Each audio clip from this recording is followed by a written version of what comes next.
Afternoon, and thank you for joining us for this Talkback Thursday conversation.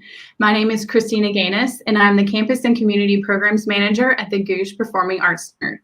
I am delighted to introduce two very special guests joining us today, Ms. Lisette Oropesa and Gilbert Kalish. Hello. Hi there. Hi, thank you so much for joining us today. Hi, thank you for having us. Oh, this is wonderful. So I'm going to give the audience just a brief bio on you both. So Lisette Oropesa was born in New Orleans, Louisiana, and is a leading soprano at the world's most important opera houses. She started her career at the Metropolitan Opera at the age of 22 by debuting as Susanna in La Noce de Figaro. Since then, she has sung many roles at the Met, including Gilda in Rigoletto, Manon, and Violetta in La Traviata. Lisette has appeared at the San Francisco Orchestra, the Washington National Opera, the Los Angeles Opera, and also with several important American orchestras and festivals. In Europe, highlights include acclaimed performances at La Scala, the Paris Opera, Royal Opera House Covent Garden, and the Rome Opera, among many others. In 2019, she was the recipient of both the Richard Tucker Award and the Beverly Sills Award. Gilbert Kalish is an educator and pianist with a myriad of performances and recordings throughout his career that have established him as a major figure in American music making. He has appeared with the St. Petersburg Chamber Philharmonic, performs at the Ojai Music Festival, and holds a residency at the San Francisco Conservatory. In 2006, he was awarded the Peabody Medal by the Peabody Conservatory for his outstanding contributions to music in America. As an educator and performer, he has appeared at the Banff Center, the Staines Institute at Ravinia, the Marlborough Music Festival, and Music at Menlo. From 1985 to 1997, he served as chairman of the Tanglewood faculty. His discography of some 100 recordings embraces both the classical and contemporary repertoires. He is a distinguished professor at State University of New York at Stony Brook and has been an artist of the Chamber Music Society of Lincoln Center since 2006. Welcome again. Nice to be here. Thank you. So I believe we can just dig right into a few questions. I have a few, and then I'll also be monitoring any questions that we received from our viewing audience. So first up, what made you decide to become a classical musician? What made me? Gil, do you want to answer that first? Sure. Well, it's a long and involved process. As a instrumentalist, you have to start at a very early age. It's sort of like riding a bike. If you don't start early, it's not natural for you. It's hard to learn the language, or it's like learning a language. If you learn a foreign language when you're at a very young age, it's like a mother tongue. If you learn that language, after a certain age, you will always have a somewhat of an accent. So start playing the piano when you're 5. And you go from there. And so it's a kind of progression. Then you go to summer festivals like Tanglewood. When you're a teenager or later, Marlborough Festival. You participate in all kinds of chamber music and solo activities. You begin to make recordings. It's a slow and long process. And yes, it is a decision, of course, because you do decide to be in this field. It's a difficult field. It's very competitive, but it comes from an inner urge to be a musician. And then that is what carries you along through thick and thin. And there are ups and downs throughout your career. And if you're lucky enough, you survive and flourish in that career. Yeah, I like Gil, I began studying music at a very early age as well. I started as an instrumentalist, actually, because I always sang because my mother sang and my family sang, but I wanted to play flute. It was just one of my dreams. So I studied the flute for many years. And eventually I had to kind of pick. I was at a crossroads between continuing flute study into more advanced university flute study or to go into voice. And I had always just had a really, a more natural ability as a singer because of my mother, who was very gifted, and just I think I just got a genetic advantage. So I started to study voice, and I really fell in love with it. It's a very different practice to be a singer than it is to be an instrumentalist. There are different things that are involved as far as development and preserving yourself, because you don't get to pick your instrument. You get the instrument that you're given. And that's what your challenge is to develop your personal instrument as much as you can, and try to always take care of it, because you don't put it away in a box at the end of the day. And it's one of those things that, as Gil said, it's also a competitive career. It's a difficult world. It's a very it's mental as well as physical. The attributes that a singer needs in order to be successful. But I think that it is a beautiful calling. I think to be a classical musician is something that very few people can honestly say they have the privilege of being able to do for a living. And it's a beautiful thing. I think that it's important. I think it's the cornerstone of all music making. And I hope that more people can have a chance to start studying young. It's true that the younger you start, the better at it you seem to be throughout life. Absolutely. That's a great segue into my next question, actually. Why should classical music be important for young people?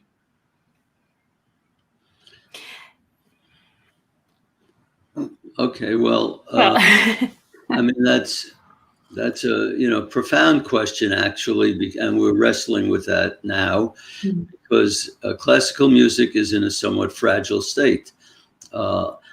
It's been taken out of the public schools. There are people who don't have the means to buy instruments, to study, to pay for lessons. And there's a lot of discussion about that now. How can we make this great art, this truly great art, more accessible to people, that it doesn't seem like something elitist, that it should be part of their lives. It's very difficult now. And all classical music organizations are wrestling with that, and all universities are wrestling with that. And yet, fundamentally, we have to understand that classical music is like Shakespeare. It's forever. And maybe it's not easy sometimes to hear some of this complicated music. It's rich, just like, again, with a great author. You don't have to just get it right off the surface. There's depth to it, but yet there's also surface beauty to it. So we have to try to make it available to people of all kinds, to people of color particularly. That's not necessarily an idiom that they're able to access from their schooling, from the ability to buy instruments, to pay for lessons. It's not the music that is heard on the radio. And so we're at a very fragile moment. We're at a turning point. Yet it's something deeply worth preserving. And we're doing everything we can for that. I agree. Me too. I think classical training for any musician, even if they don't end up being a classical professional, or they don't decide to major in the field, or to go into strictly classical music. I do think classical musical training is even better for pop, if you wanted to become a pop star or a rock star, or if you wanted to ever appreciate the music that you hear when you turn on a video game. Sometimes you hear music on video games and in movies that sounds downright classical. It takes a person with classical training and knowledge to be able to compose that kind of music. And I think that the appreciation of it is something that has, I agree with Gil, has absolutely dwindled in our society, because people think that it's elitist. It's not. It's everywhere. It's everywhere. You turn on a commercial, you turn on a TV show, a Netflix show, a movie, and there's classical music, there's orchestra, there are classical voices. And if we see that it's everywhere, like language is everywhere, we realize the importance of it and the appreciation of it. And so I do think that, yes, the younger generation it has lost a lot of access to it because it is difficult to pay for voice lessons and music lessons and things like that. That's very true. My mother's a music teacher actually in the public school system here in Louisiana. And she's on the chopping block every year whenever they cut funding. If they're trying to cut funding, the first people to go are always the music teachers or the art teachers.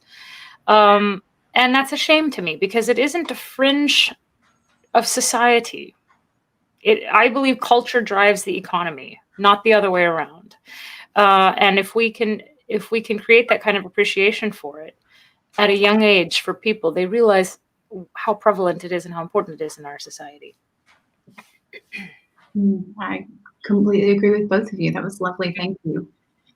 So what is your view then on the relationship between the arts and current events, both nationally and globally? I think that the other day I was listening to some famous songs from the 60s, from the civil rights era. Pop songs, folk songs, songs that people would sing at marches. And I remember sitting there and looking at my mom, and my mom was young at that time. And she would hear these songs and go right back to where she was when this movement was happening. And you listen to these songs like Blowing in the Wind, like If I Had a Hammer, whatever, songs that are a snapshot of what people are experiencing at a time. And that's what every piece of music is. It's a snapshot of what's going on at the time. And someone had an emotional reaction to it and decided to make a piece of music because the music speaks their emotions in a way that perhaps words cannot. And so it's like a captured memory. It's a time capsule, if you will, even. And so I think for today, we have the exact same thing. I mean, we're in a time of such turmoil and such conflict, and such difficulty that there's probably a lot of art being churned out right now that in 40 years, we'll look back on it and we'll share these pieces with our children and we'll say, look, this is what was happening. This is what the world was going through. Listen, and you can hear it and you can feel it. And I think that's what's important. It keeps this thread of communication forever, that if we silenced all music, we would forget these things. We would never have these memories preserved. And without those memories, how can we learn? How can you keep history from repeating itself if you don't learn from it? So that's my 2 cents on that. Absolutely. Music is very, very powerful. I couldn't say it any better. Hey, Lisette, I'd like to get to know you better. I really love hearing you talk. Oh, thanks. Another thing, it's been very interesting during this terrible COVID illness, which is only getting worse and worse.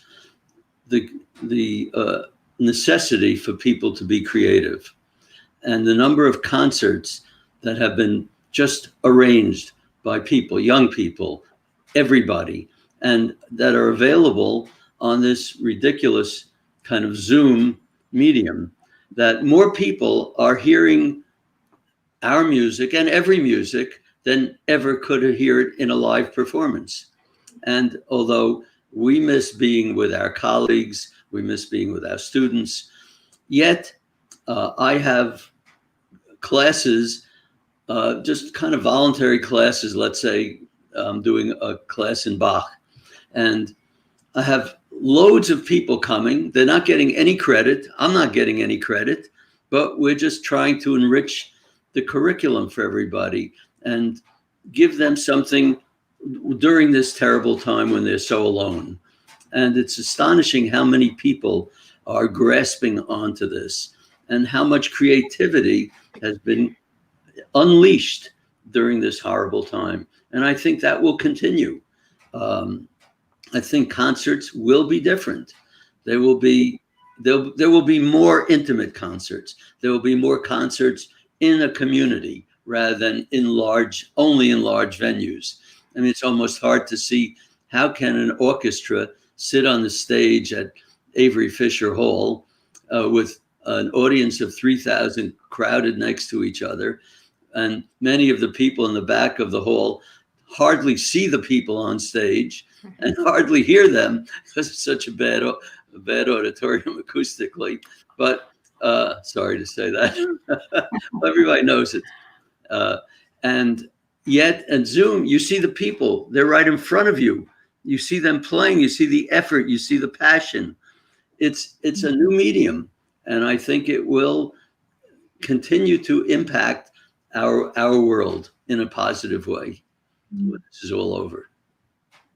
I completely agree. I think out of all of this, that's a silver lining and something quite beautiful from these crazy times that we are in. Yeah.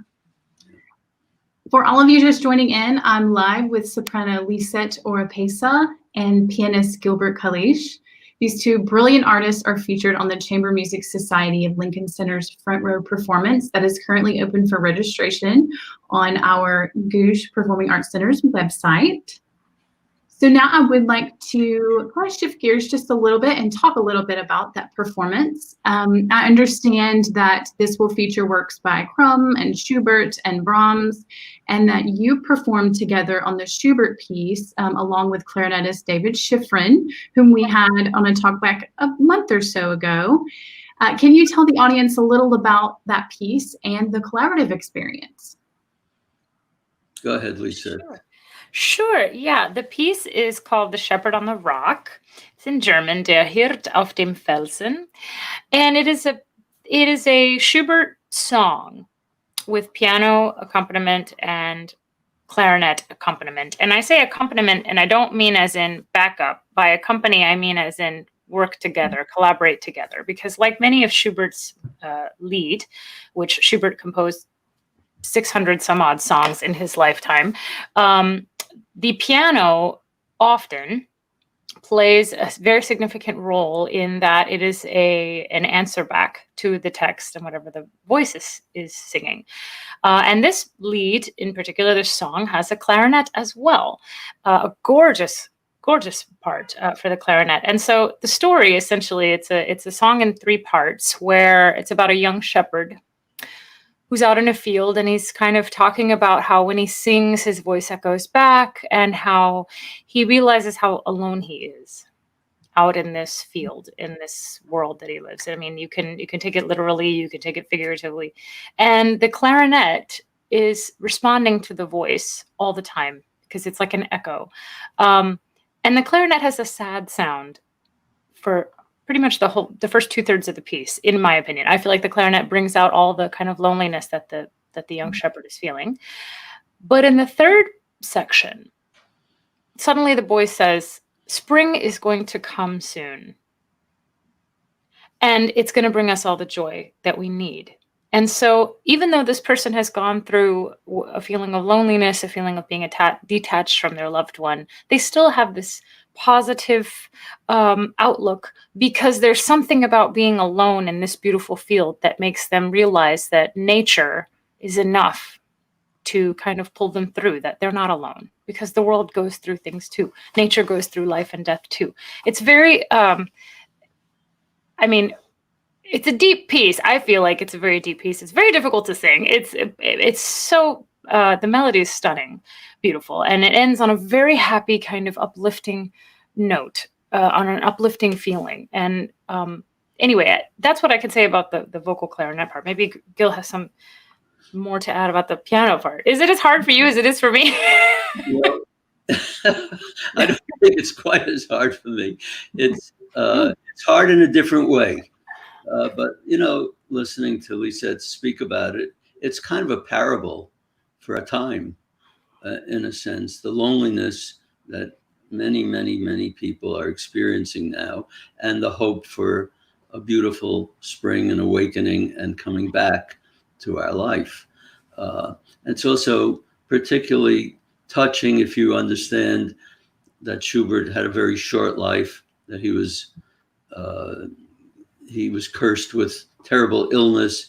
He very well knew that he was very sick and that he was not going to survive. He only lived to be 31 years old. This is a piece written toward the very end of his life. He has an astonishing kind of creative burst in the last year or two of his life. Just astonishing, both in chamber music and solo music, even in orchestra work, but particularly in song, where some of the most profound music ever written, such as Winterreise, A Winter Journey, which talks about life and death and love and sorrow and nature. And that's what this song is about. And it's hard to imagine at the end of his life that he could express, which he did, such incredible joy. So in terms of how hard it is to play, the piano part is very secondary in the piece. It's a support, a total support. It's not like in dialogue, basically, with the singer. The singer and the clarinetist are in dialogue, and the piano is lending support. So the difficulty is in being discreet enough to be out of the way, and yet to lend enough support that they feel that they have something, some foundation to play upon, because they're singing the song, they're the soloists, and the piano is just the background. And that's hard in its own way, to be that discreet, to not be, to make people unaware of the existence of what you're doing, in a way. The more they know what you're doing, the worse you're playing. It's that kind of difficulty, you know. There's one tiny little passage in the whole piece, which lasts about 8 minutes or something. So the piano is doing oompa oompa and really nothing much. And all of a sudden, there's a 2-measure solo in the piece that is terrifying, because that's the only thing that you have to play that sounds that in any way makes people aware that there's a piano in the piece. And it's sort of about 3/4 of the way through the piece, and the whole piece you're thinking, oh my God, I better not mess that up. So in that way, it's psychologically very difficult, but it's not technically difficult, the piece, at all. It has a different kind of difficulty. And it was a pleasure to play with, I mean, these two really phenomenal artists, Lisette and David Schifrin, who's played that piece probably 100 times in his life. Yeah, That's very exciting. I'm gonna pay attention for those your 2-measure piano solo this evening. Yes, I have to look very suave while I'm doing it, as if I'm totally unconcerned also. Yes. Very nice. So going back a little bit to kind of the times that we're in right now, what are ways that you stay engaged at home and stay inspired during these challenging COVID times where we do have to socially distance and don't really get to spend a whole lot of time with friends and family, or especially for collaborating on music? Well, that's definitely a difficulty. On the other hand, as we spoke, there's a kind of opportunity. All right, what am I going to do with all of this time? I'm basically a chamber musician. I play solo too, and I teach, and I can still teach even though on Zoom. So I do still significant amount of teaching. That's been a big part of my life.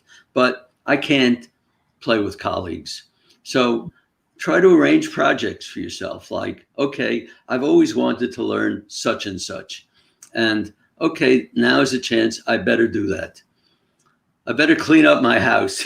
I have all this music around that I've had for 50 years that I will never look at again. Let me collect it and give it to some library. So meanwhile, you have a house full of junk with music sitting all over the floor. But anyway, it's a chance to kind of reassess things. I've taken walks in the park that I've never had the chance to do because I was too busy. Just go out, and I had that opportunity in the spring to see every day the changes, even in New York, going to the park near the river, seeing the flowers change every day. It was very beautiful. So to take whatever opportunity you can, keep yourself creative. And I've been plenty busy with students, with meetings, with people at school, deciding how are we going to go back? Is it safe? This and that. So Yeah, same. I actually find myself more busy now than I was when I didn't have time for anything else. Like back when I was working more, it was like, I'm sorry, I don't have time for anything else that isn't work. And now it's like I have time for more stuff, so let me pack more stuff into my calendar. And I think that that's wonderful. I think it's nice to have. You have to think outside the box a bit now about how you're going to do things. Okay, so I want to have a master class. Okay, how are we going to do it? How am I going to hear people sing? Or how am I going to deliver a comment to someone via, this type of format, which isn't the same as real life, obviously, where in real life, hearing a voice and working with a singer, at least, is much more hands-on. If you're correcting things about posture, if you're correcting things about support. So I feel like it's very hard for us as singers to kind of manage in this format. Also, singing with a mask on, not the kind of thing that singers have been able to do. I've had to rehearse multiple times with masks on. It's very weird and different and odd and uncomfortable and all of that, as you can imagine. And then I also think singers have a particular neurosis about all this, because we're neurotic as it is, because we are all scared to death to get sick. We don't want to get sick. If we get sick, we can't sing. It's a big problem. And this particular crisis, this particular disease, affects the lungs. And so there are a lot of people, there's a lot of anxiety that is added to the mix when you do get an opportunity even to go and work. You're still like, oh God, please don't spit on me. Like, please don't go anywhere. Don't be anywhere near me. There's a lot of that, at least professionally, I can say. But in my personal life, when I'm home, which I am now, it's nice to be able to look at my library and go, yeah, I want to look at this piece, or I want to look at this score and see if this is a good piece for me, or rearrange my whole library. I came home and rearranged my whole library. It's all organized now. And, and just taking more time to focus on the things that are important, because it's very easy to focus on the things that are devastating. And I've done enough of that. I've done a lot of that. A lot of my singer friends have. And I'm trying to focus on the things that I can be constructive doing using this time, because time, as Gil said, it's not really a luxury that we have much of when we are very busy. So yeah, try to make the best of it, one day at a time. Yes, one day at a time. So what is next for you both? Anything coming up? I know this is strange times, but do you have anything maybe scheduled for next year? I'm supposed to start, God willing, I'm going to knock on wood. I'm supposed to start rehearsals in a couple of weeks in Barcelona to sing La Traviata. They are on lockdown now, but they are still rehearsing. And as soon as the lockdown lifts, they anticipate being able to have a limited audience at the theater and for us to do La Traviata. So I've been invited to come and sing a few performances of that. And La Scala, same thing. We're doing a performance on December the 7th to open the season. It was supposed to be Lucia di Lammermoor. That was canceled. And we will do a gala concert. And I will be singing with many other colleagues. And no audience, but a broadcast all around the world. Lovely. Yeah. Well, almost everything that I had this year was canceled. So again, doing things in an informal way for no audience on this kind of medium is all that's left. It's okay with me. It'll come back, one hopes. And when it comes back, I'll be happy to do that. Meanwhile, I don't have to travel. That saves a lot of time. Going back and forth. I have time again to contemplate important things in one's life. And so it is the silver lining in a very, very terrible, awful situation for so many people. We who are in this enviable situation where I'm still being paid a salary at school, and it's things are fine for me. I feel for all the people who have lost their jobs. I have a daughter has a business, she's a chef, and a shop like that. It's really difficult for so many people out of work. How do they pay for rent? We're very privileged. Lisette and I, and Yeah. many of my colleagues. But freelance musicians, it's desperate. The Met Orchestra is not being paid at all. The Philharmonic is 75%. It's just awful. What do they do? So people are inventing their things. That's wonderful. They're improvising concerts. It's still a devastating time for the arts. Yeah. Absolutely. Well, I'm going to quickly check our audience questions. I think we received one from Tomas. What are some contemporary operas or classical projects you like listening to recently? This will be our last question for the day. To listen to, I like to listen to things that I would probably never sing. Because I'm really very much into verismo and operas like Salome and things like that.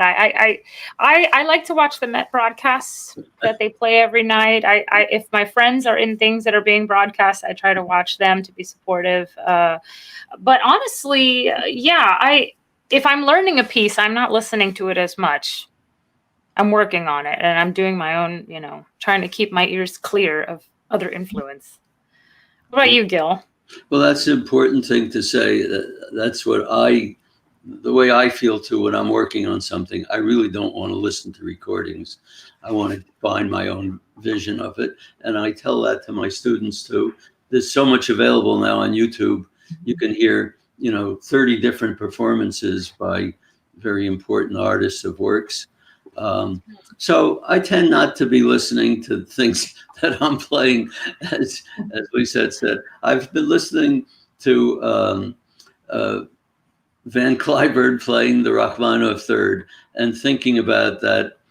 What an amazing time that was when he got a ticker tape parade in New York as the hero of that Moscow competition. Can you imagine a classical musician getting a ticker tape parade in New York? But anyway, it's an unbelievably beautiful performance. I have a recording from that time, and I mean, he deserved everything that he got. The poor guy the career was not long. Things psychologically or whatever affected him, and he made. It was an amazing thing for our art, and it's incredibly beautiful. And he created the Van Cliburn competition, which is now also for young people and for amateurs. So not only in his playing, but in what he left for the rest of us. So that kind of thing. Lovely. Very lovely. Well, I believe that is all the time we have for today. I would like to take the opportunity to say thank you again to Lisette and Gil for joining us and being so generous with your time and knowledge. You can see Lisette and Gil and the Chamber Music Society of Lincoln Center in a virtual front row performance tonight at 7:30 p.m. This performance is free with registration and will be available for on-demand streaming for 5 consecutive days on the Gouge Center website, ending this Sunday, November 15th.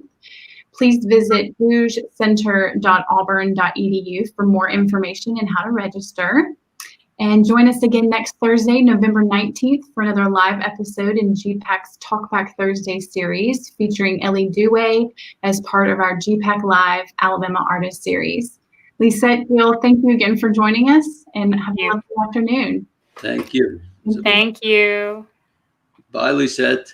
Bye, Gil. We should see each other once in a while. That'd be great. Okay. Bye. Take care. Bye.